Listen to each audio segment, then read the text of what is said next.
Դժոխային կրակը շարունակում է ավերածություններ ու մահ սփռել հին աշխարհում։ Եվրոպայի կենտրոնական ու հարավային շրջանները բառացիորեն եռում են անոմալ տապից ու անտառային հրդեհներից։ Անտանելի շոկ ու չոր եղանակն անասելի փորձություն է Հունաստանի, Ֆրանսիայի, Իսպանիայի ու եվրոպական մի շարք երկրների համար։ Կրակը ոչ մի կերպ չի հաջողվում սանձել։ Ուժգին քամիների պատճառով առաջանում են հրդեհի նոր օջախներ։ Հրետ հակարտում են հայտնվել բազմաթիվ բնակավայրեր, ոչնչացվել են ֆերմաներ ու տներ, փակվել են ավտոմայրուղիներ։ Ստեղծվել է չափազանց վտանգավոր ու բարդ վիճակ, հատկապես այսօր։ Ամենավատն այն է, որ չեն կարող կանխագուշակել քամու ուղղությունը։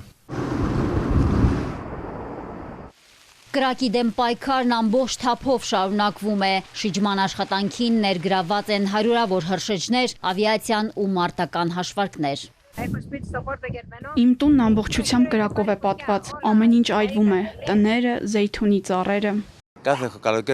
Ամեն անգամ ամռանը սարսափում ենք, որ մեր տները կայրվեն ու կմոխրանան։ Ցավոք, այս ամառ մեր բախտը չբերեց։ Մարդիկ տարակուսած են, չգիտեն ինչ անել, ասում են քաոսային վիճակ է, փրկում չկա։ Վայրկյանների ընթացքում կրակը կլանում է տներն ու մյուս շինությունները։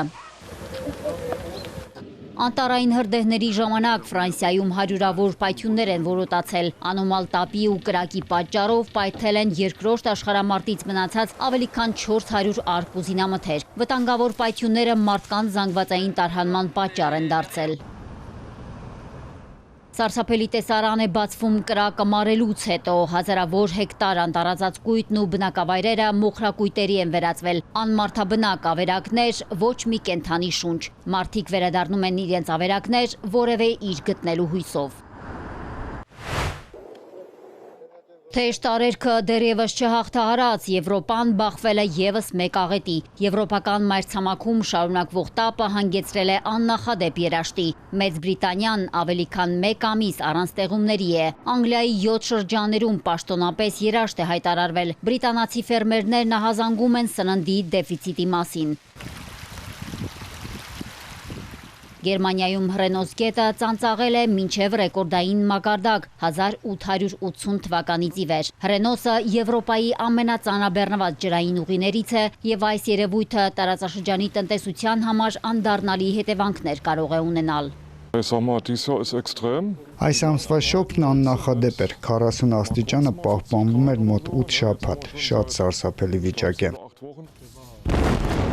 Հուսահատությունից դուրս գալու համար Ռումինիայում դիմում են հուսահատ քայլերի։ Երկրի ռազմածովային ուժերը Դանուբ գետի ափին ժայռաբեկոր են պայթեցրել, որպեսզի ավելացնեն ջրի հոսքը դեպի ատոմակայան ու ապահովեն ռեակտորներից մեկի ջրամատակարարման անհրաժեշտ մակարդակը, ինչից էլ կախված է ատոմակայանի աշխատանքը։ Երաշտի պատճառով Դանուբ գետի ցամաքումն արդեն ազդել է եվրոպական մի շարք երկրների էներգամատակարարման, տրանսպորտի, զբոսաշրջության, արդյունաբերության վրա։ Հունգարիայի ու Ռումինիայի իշխանությունները բնակիչներին կոչ են արել խնայել էլեկտրաէներգիան, խուսափել օդորակիչներ միացնելուց եւ երեկոյան էլեկտրական մեքենաները լիցքավորելուց։ Դանուբի ջրի ցածր մակարդակի պատճառով Սլովակիայում, Հունգարիայում, Ռումինիայում եւ Բուլղարիայում ծանրաբեռնված նավերը չեն կարողանում նավարկել։ Գետի որոշ հատվածներում ջուրն այնքան է նահանջել, որ հայտնաբերվել են երկրորդ աշխարհամարտից մնացած ռումբեր, բեկված նավերի, նույնիսկ մամոնտի մնացորդներ։ Մարիկ Օստանյան, Էպիկենտրոն։